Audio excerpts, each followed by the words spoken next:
Nimaga telefoningni ko'tarmaysan? Sababi bor edi-da, xo'jayin. Hech qanaqa sabab tushunmayman. Ishdan bo'shading. Bugun ishxonamga otam keldilar.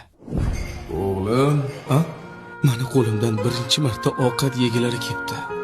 ovqatingdan olib kechi. Hozir shunaqa maza qilib yedilar.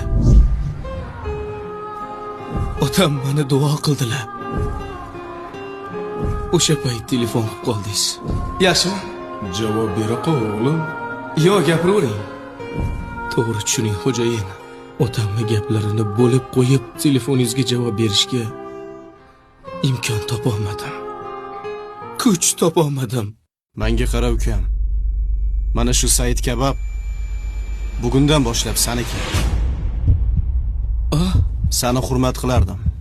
Endi o'sha hurmatim yana ham oshdi. Nimaga yig'layapsan? Otam boya duo qilib, shunaqa joylarga rahbar bo'lgin duvdilar.